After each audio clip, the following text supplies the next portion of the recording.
شمع را پرسیدن لرزیدن از بهر چیست؟ گفت می سوزم و دم بدم عمری من کم می شود. رشته عمری کوتاهی سهرابی سفرزا کنده شد.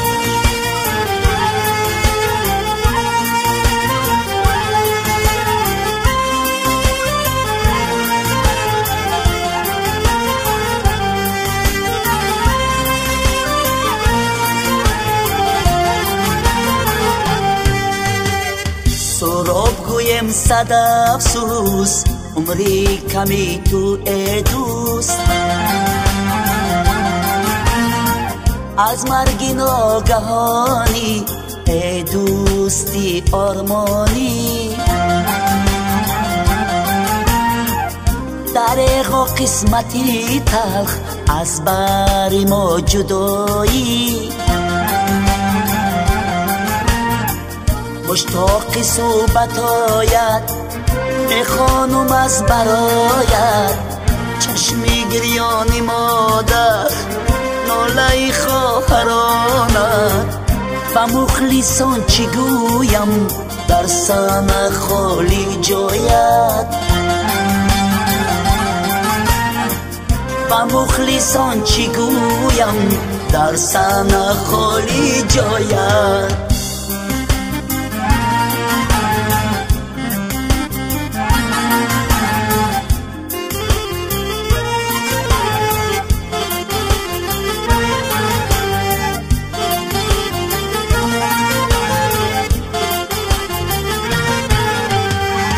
گفتی روزه به مادر با حسرتا میمیرم.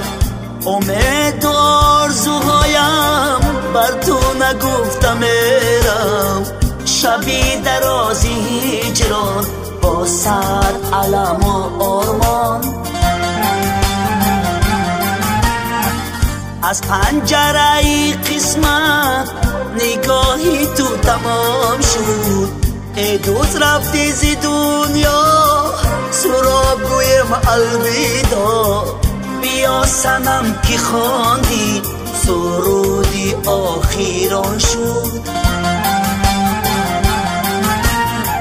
بیا سنم که خواندی سرودی آخیران شد.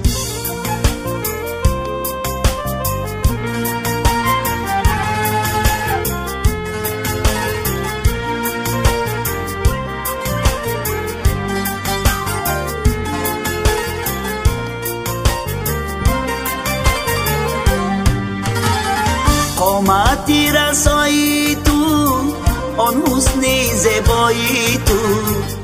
بکی گویم خدایا در دو عالم های تو. از این دنیای فانی رفتی تو آرمانی.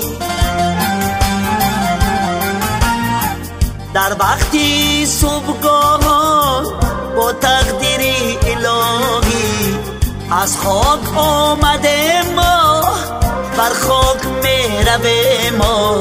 خدا رحمتش کند گویند بدی سری ما.